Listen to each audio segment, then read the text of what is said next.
The first call to 911 came at 8:42 a.m. from a trembling neighbor who thought she'd heard a scream cut in half.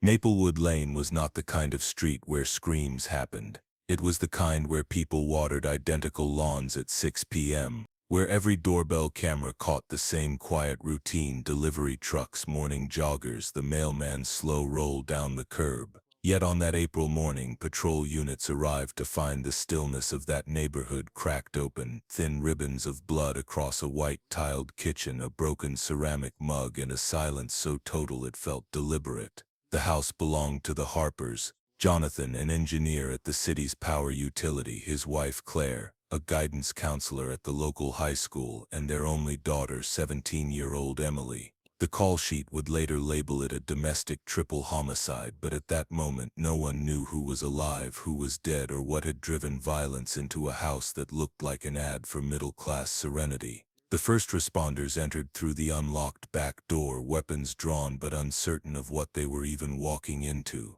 The air smelled like bleach and burnt toast. In the kitchen, Claire Harper lay face down beside the island, a small entry wound visible at the base of her skull. No defensive wounds, no struggle.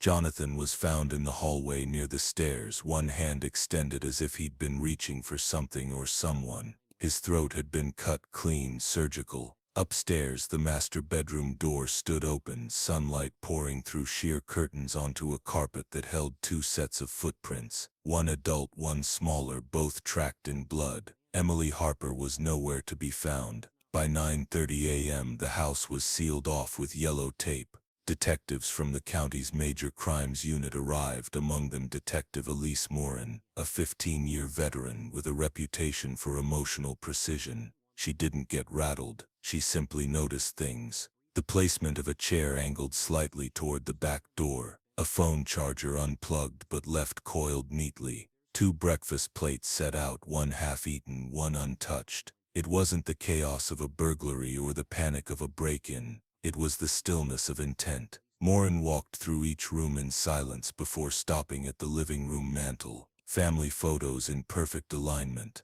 One caught her attention: Claire and Emily at a piano recital, both smiling. Claire's arm was around her daughter, but the girl's smile wasn't joy, it was precision, like someone who had practiced it. At 10:07 a.m., dispatch confirmed that Emily Harper's car, a pale blue Civic, was missing from the driveway. The bolo went out to all units. 17-year-old female last seen at Harper residence, considered possibly endangered or involved. By noon, the local news vans had arrived and neighbors gathered behind police tape, whispering names as if they were invoking a spell they didn't believe could belong to their own street. Emily, that quiet girl, the straight A1? A woman clutched her robe tighter, eyes red. She was valedictorian material. Detective Morin sat in her unmarked car listening to the first preliminary statements from forensics. Blood pattern analysis confirmed both parents were killed where they were found. No forced entry. No sign of robbery. No external prints on the back door handle. But the open bleach bottle beneath the sink suggested someone had tried poorly to clean up. A rookie might have missed it, but Morin noticed a faint handprint on the counter near the bottle, smaller than an adult's. She leaned closer. Left hand. Female. At 2:15 p.m., a security camera from a nearby gas station caught the missing Civic pulling in just after 8:55 a.m., 13 minutes after the first 911 call. The footage was grainy, but it was enough. Emily Harper stepped out of the car wearing a gray hoodie and pajama pants, barefoot, her hair unkempt. She walked inside, bought a bottle of water and a pack of gum, and then nothing. No visible panic, no tears, no blood on her clothes. Just the eerie composure of someone who seemed to be moving through a world slightly detached from it. When they found her 3 hours later, she was sitting on a park bench near the river, legs crossed, staring at the current. When approached, she didn't run. She simply turned her head and said, "You're here for me." The arresting officer's body cam would later capture the moment she stood up, hands raised, eyes calm. "Are my parents okay?" she asked once softly. When the officer didn't answer, she smiled faintly, an almost imperceptible curl of the lips. "That means no." Detective Morin met her at the station an hour later. The interview room was sterile, windowless, the kind of space built to remove context. Emily sat with her hands folded, fingernails bitten down, no visible injuries. Her hair was still damp as if she'd washed it recently. Morin began gently, "Emily, can you tell me what happened this morning?" Emily's response was quiet, measured. "Something broke." "What broke?" "The house." Morin paused. "You mean your family?" Emily looked up, then her expression unreadable. "No." The silence. "It broke first." For a moment neither spoke. The clock ticked. The camera hummed. Emily's gaze flicked to the small red light on the camera and back to Morin. "You think I did it?" "I think you were there." Emily nodded slowly as if confirming an answer on a test. I've always been there." Morin leaned back in her chair, studying the girl. She'd seen guilt. She'd seen denial. This was neither. It was presence, like someone describing a fact too obvious to be emotional. Over the next hour, Emily's statement would veer between coherence and abstraction. She described waking up early because the house was too loud inside her head. She said she wanted to make it quiet again. When asked what that meant, she said, "When you fix something broken, it has to stop moving first." She never mentioned weapons, never described violence, only stillness.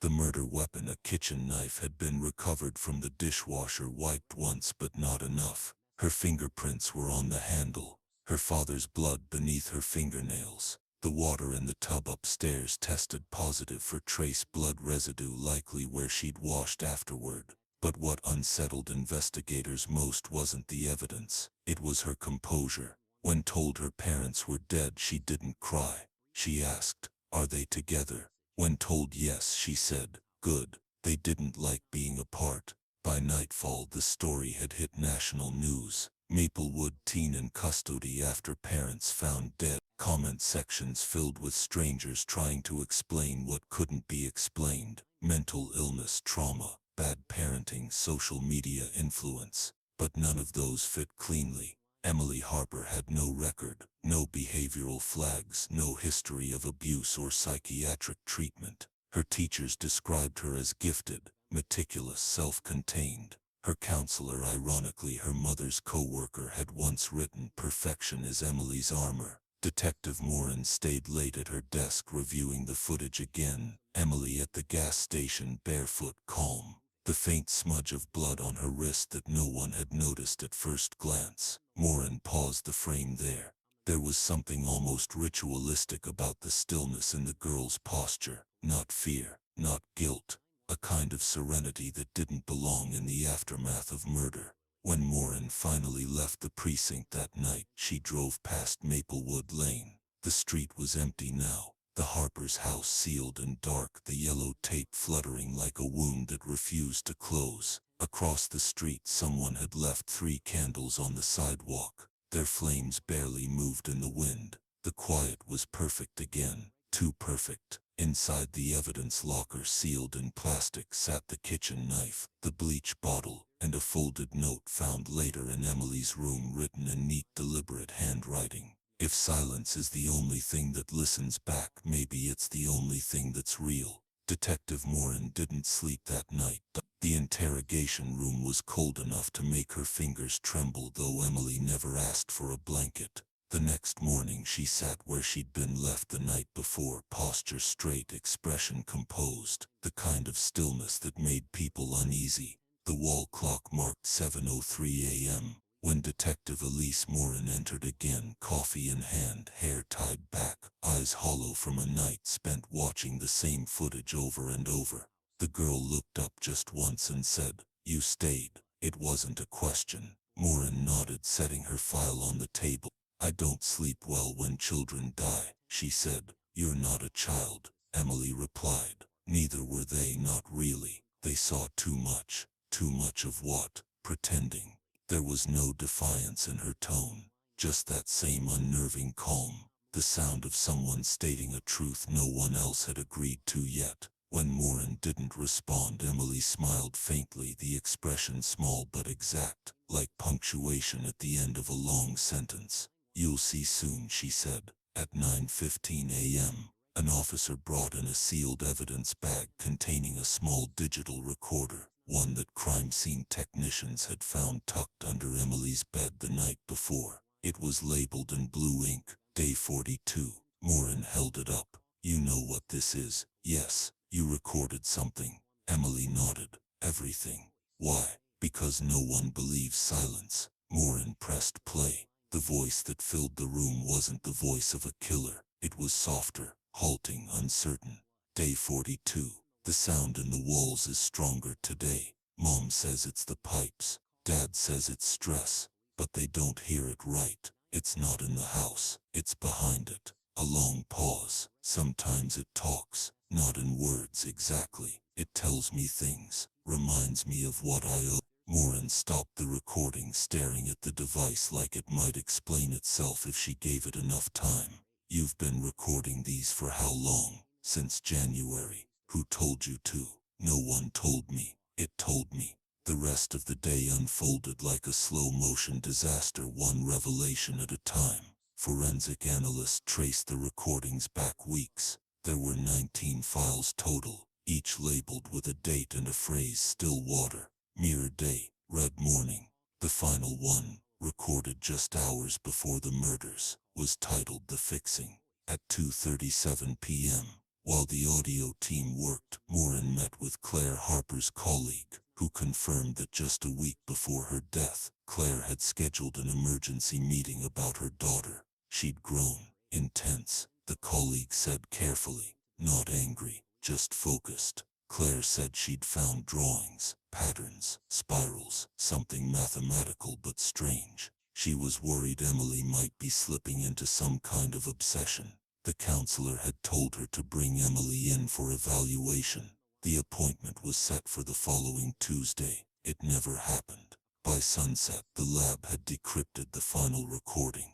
Morin listened to it alone in her office, the light fading through the blinds. Emily's voice came through, faint but steady. They said it would hurt first. That's how you know it's real. Mom cried, but it wasn't fear. It was understanding. She saw what I saw. The rot under the walls, the noise under the silence. Dad tried to stop it. I told him it's okay. Stillness needs witnesses. The audio ended with a long exhale, and the faint sound of a door creaking.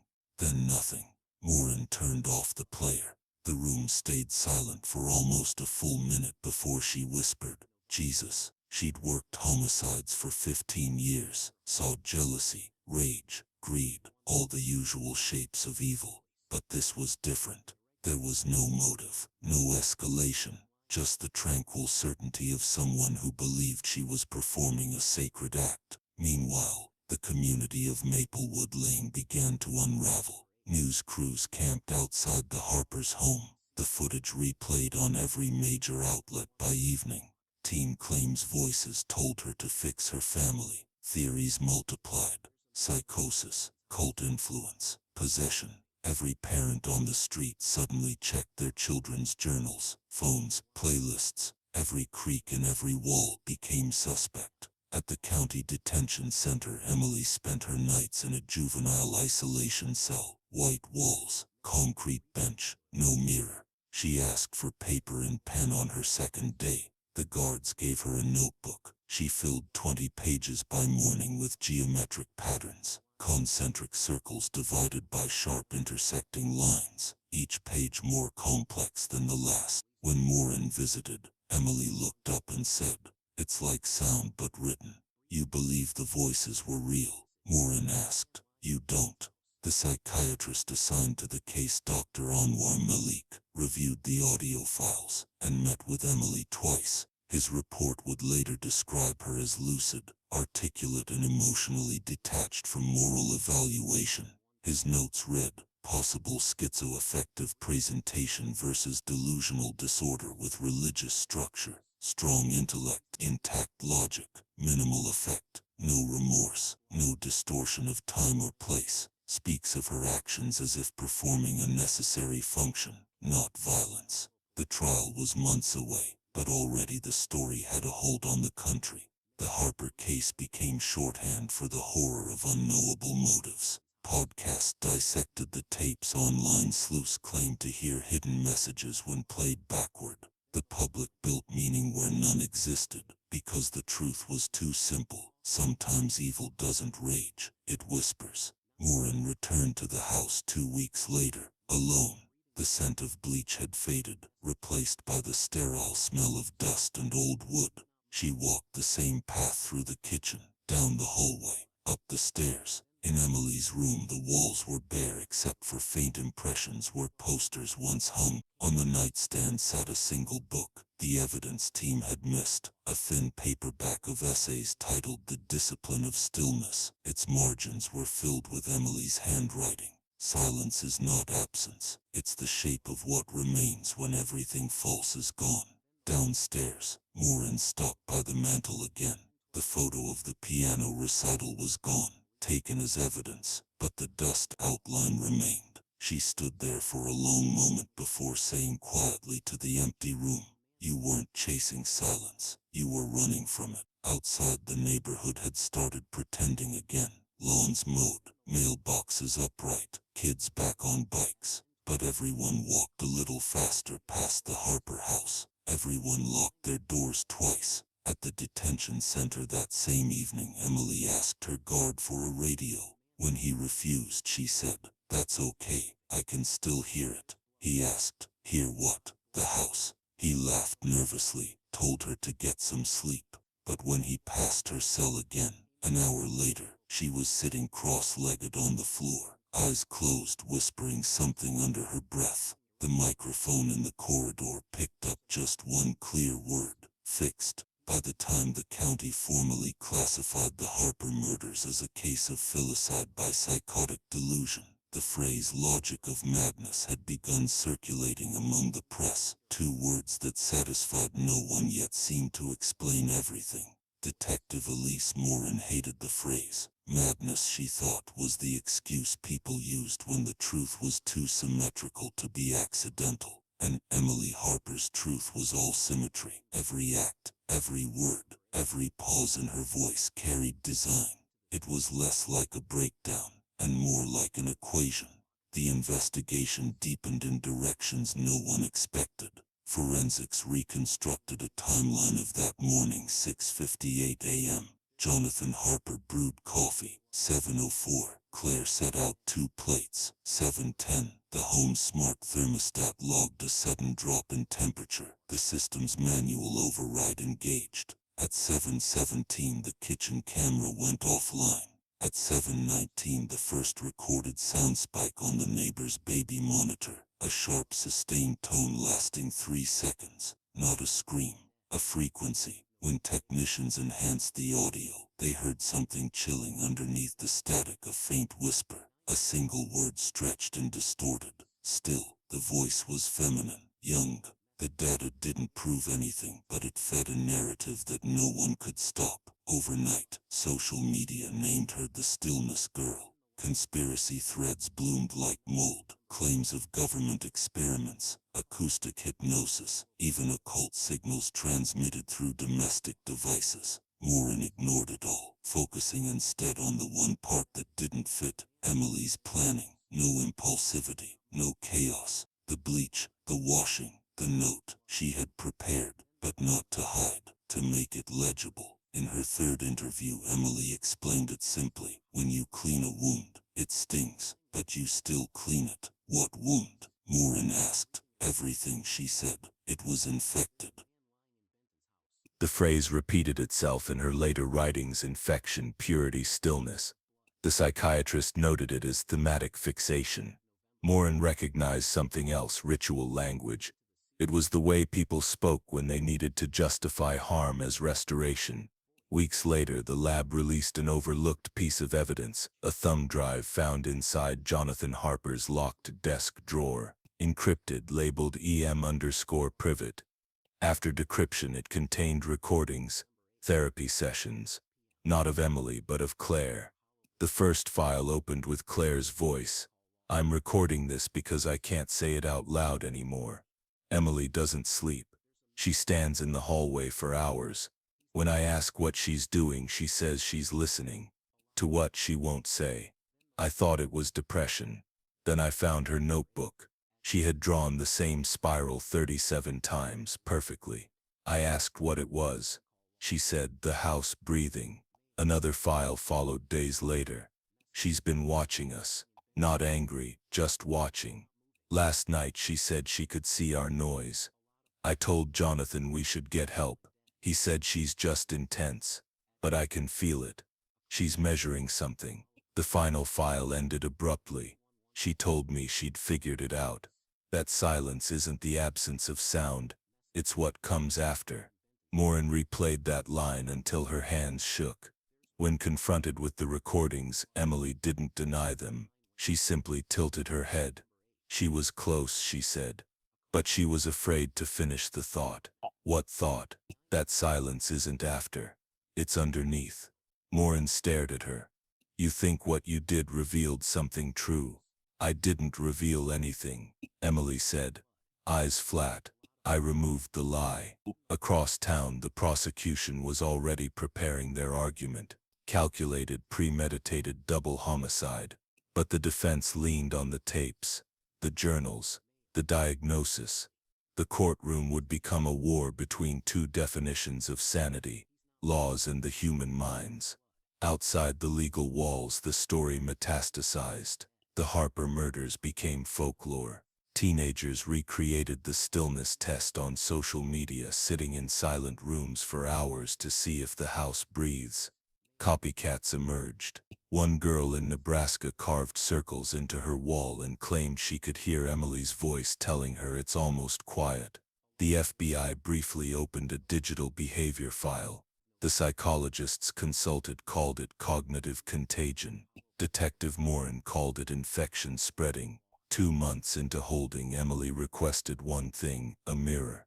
The warden denied it. She made one anyway, scratched a square into the concrete wall and stared at it for hours each day.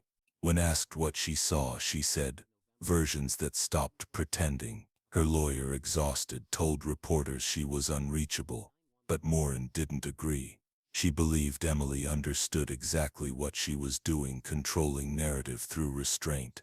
There's a power in saying less when everyone wants confession. Then came the turning point. The forensic pathology report revealed a detail buried under procedure. Both parents had traces of zolpidem, sleep medication, in their bloodstream. Not enough to kill, but enough to dull reflexes. Claire's wine glass had residue on the rim. The dosage matched what was prescribed to Emily for insomnia 6 months earlier. Morin stared at the page for a long time. Then she whispered, "You planned the silence." During the next interrogation, she asked, "Did you give them the pills?" Emily didn't answer, just smiled faintly. "I didn't want it to hurt." "You drugged them." "They were tired," she said. "They wanted rest. I just finished it." Morin's voice hardened. "You murdered them, Emily." The girl looked almost relieved. Finally, someone's willing to name it. That night, Morin sat in her car outside the detention center, rain streaking the windshield, the city's sodium lights dissolving in blur. She thought about Emily's phrase, infection, about the line between ritual and logic, about the way evil, in its purest form, didn't shout. It simply organized itself. The prosecutor called it method. The psychiatrist called it delusion. Morin called it comprehension without empathy. The rarest and most dangerous thing a human mind can do. In June, the grand jury indicted Emily Harper on 2 counts of first-degree murder. Trial set for October. But between then and now, something else surfaced. New recordings.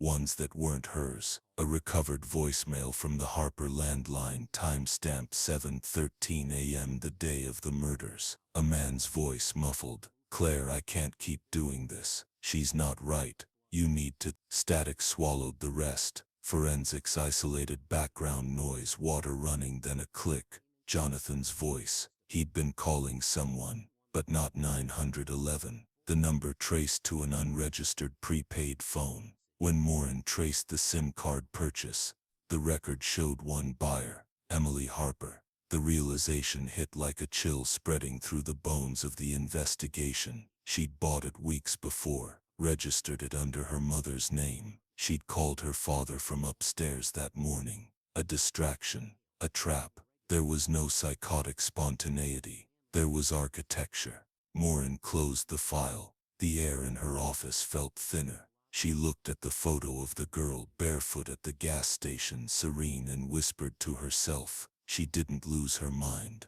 She built a new one. Outside, thunder rolled low across the city, the kind that feels like an echo of something you can't stop. By the time October arrived, the Harper trial had become an ecosystem of spectacle. Reporters lined the courthouse steps at dawn, their cameras pointed toward the single door Emily Harper would walk through. The building itself, an angular courthouse of glass and white stone, looked sterile, almost surgical. Inside, the temperature was kept deliberately cold, as if the air itself needed discipline. Every light hum, every shoe scrape echoed.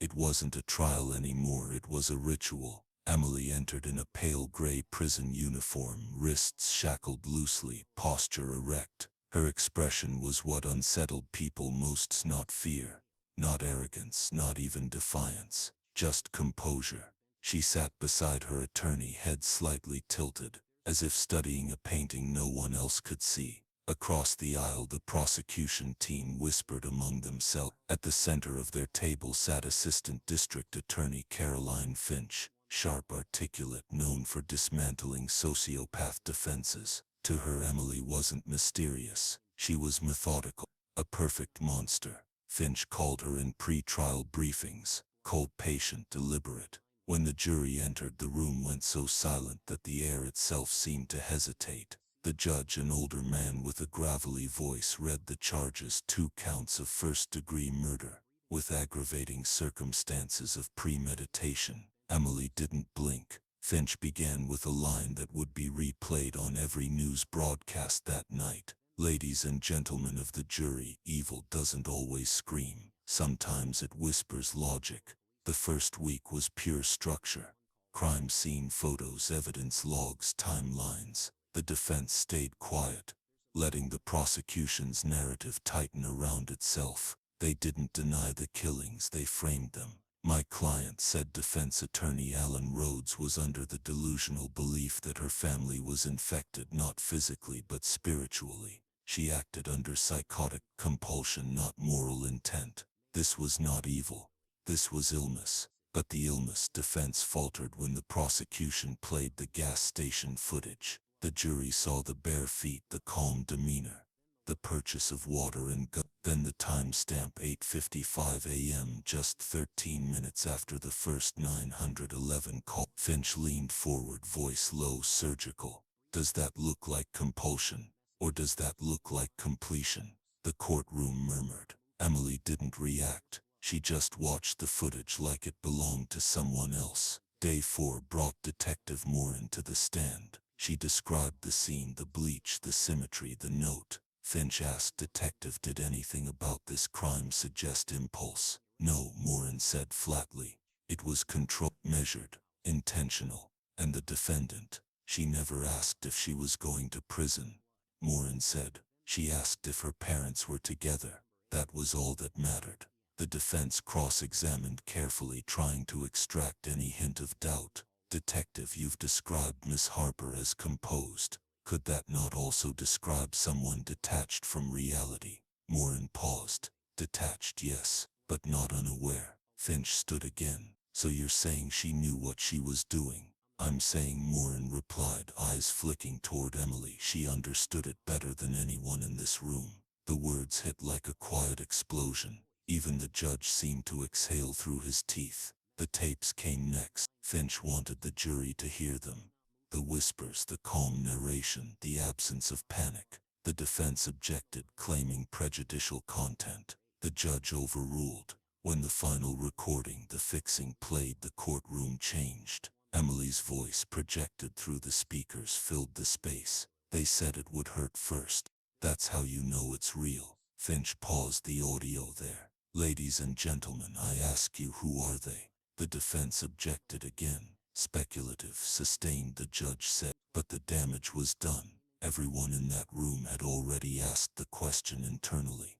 When it was Emily's turn to testify, the room collectively leaned forward. Rhodes had warned against it, but she insisted. If they're deciding my truth, she told him, they should at least hear my language. On the stand, she spoke slowly, deliberately. I didn't hate my parents, she said. They were kind, but kindness can be noisy. They filled the house with fear of silence. Always music, always TV, always talking.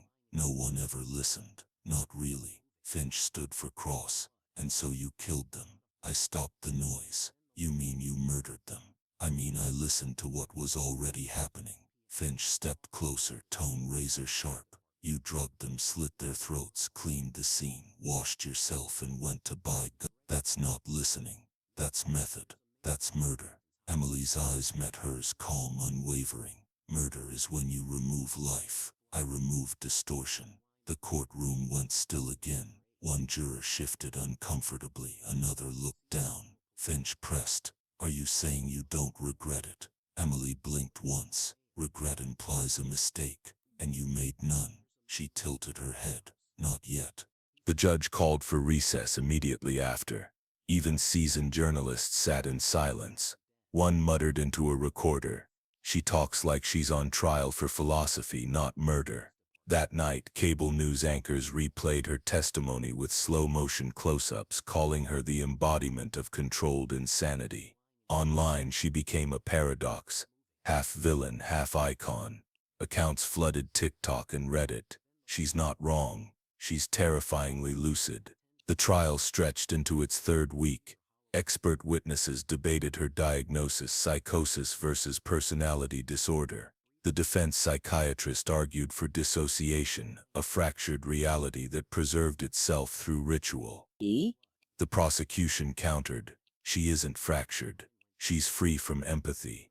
That's not delusion. That's vacancy." During closing arguments, Finch's voice carried like scripture. Emily Harper planned stillness. She drugged her parents so they couldn't scream. She wiped blood because she wanted the world to see how clean silence could look. This wasn't the noise of madness. It was the precision of understanding without conscience. Rhodes countered softly, "You call her monster because you don't want to see reflection. She was sick, yes, but sickness doesn't erase humanity. The system failed her before she failed anyone." The jury deliberated for 21 hours. Reporters speculated, analysts debated, and outside the courthouse, people held candles like it was a vigil for something they couldn't name. When the verdict finally came, it landed like a breath no one wanted to take. Guilty on both counts. Life imprisonment without parole. Emily didn't cry, didn't flinch. As the judge pronounced the sentence, she smiled faintly, the same quiet smile from the gas station footage. "Now it's quiet,"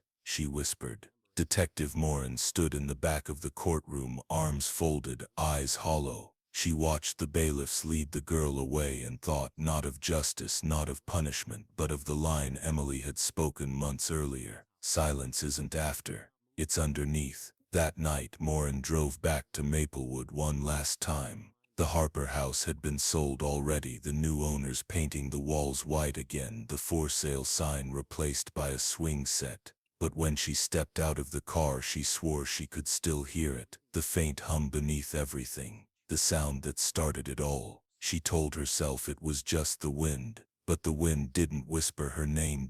The final act of tragedy is never the sentence, it's what survives after the noise dies down. 6 months after the verdict, the Harper house was sold, sanitized, and repainted into anonymity. Maplewood Lane had returned to its choreography: sprinklers at dawn, garage doors rising, curtains drawn at the same time each night. But beneath the new wallpaper and lemon-scented polish, the silence remained. It had weight. It remembered. Emily Harper was transferred to the State Women's Facility on the edge of Marion County, a place built to contain people who didn't fit cleanly into categories. Not prison, not hospital, but something in between. The warden described it as a house for unfinished sentences. Emily didn't speak much her first weeks there. She spent hours in the library, reading philosophy and anatomy in equal measure. Once, when asked by a guard why she alternated between Nietzsche and medical journals, she replied,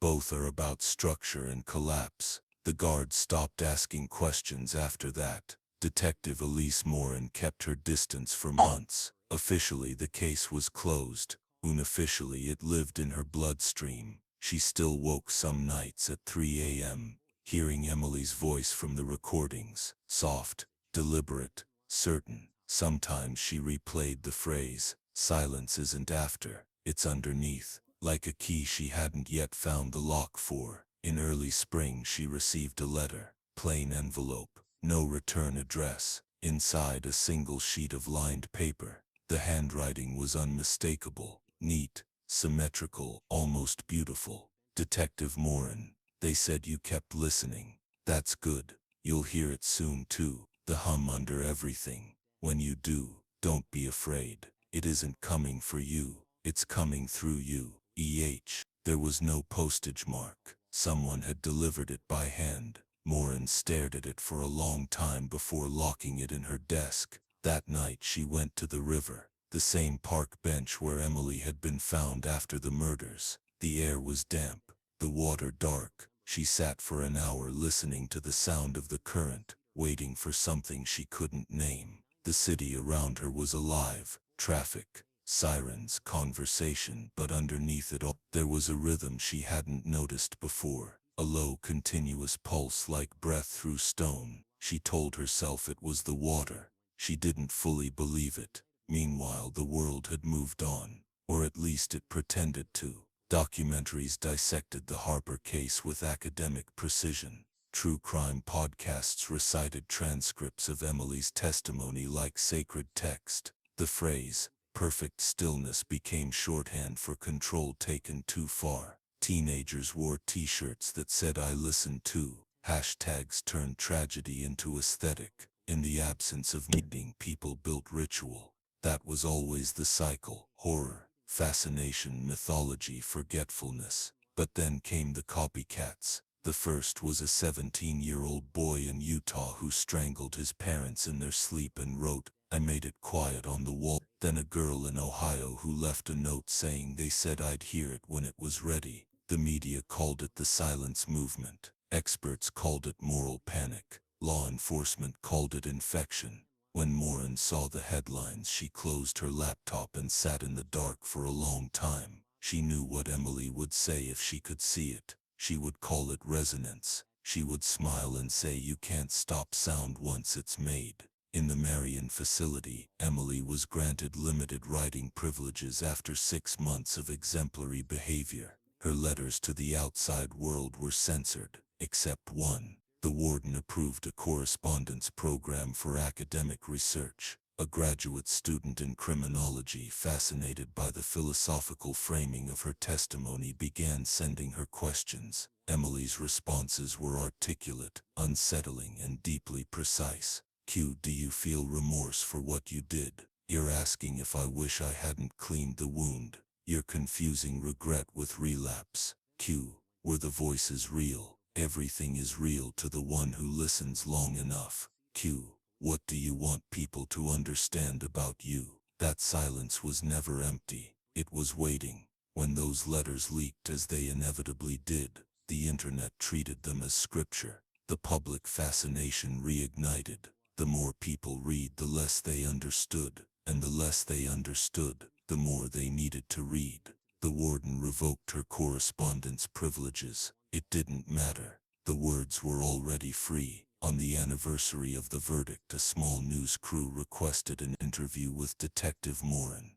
She declined. Instead, she wrote an op-ed that was never published but circulated privately among colleagues. "We call them monsters because it keeps us safe. But monsters are only the reflection we refuse to study." Emily Harper didn't invent silence. She named it. And once a thing is named, it doesn't die. It waits. That spring, Morin visited the facility one final time. She told no one. The guard recognized her from the trial and let her in without question. Emily was sitting at a metal table, hair longer now, wearing glasses. She looked up and smiled, not with warmth, but familiarity. "You came," she said. "I needed to see." Morin replied. "See what?" If there's anything left of the girl who played piano recitals and earned perfect grades, Emily thought for a moment, then said softly, she's here. She just stopped mistaking stillness for peace. Morin sat across from her.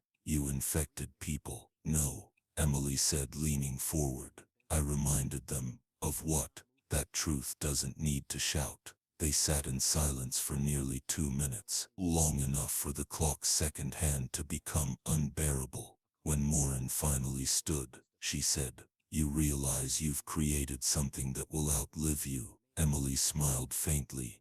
That was the point. Morin left without another word. 2 weeks later, Emily Harper was found dead in her cell. No signs of violence, no note. The coroner ruled it cardiac arrest, but the attending guard swore the girl had been whispering right before she collapsed. He couldn't remember the words, only that her tone was calm, like she was describing something inevitable. When Morin received the call, she drove to the facility at dawn. She stood outside the gate watching the mist rise over the razor wire, and thought about the hum she had heard by the river, the one she'd been pretending was water. For the first time, she whispered aloud, I hear it now. The sound didn't answer. It didn't need to. It was everywhere. Months later, a podcast host reading her op-ed would close with a final quote that became its own kind of eulogy. Some people chase the truth, others become it. But a rare few, like Emily Harper, carve it out of the noise and leave the rest of us to live inside what remains. And as the credits rolled, the recording cut to the faint sound of a girl's voice, almost lost under static. A single word stretched thin, just audible before silence reclaimed it. Still,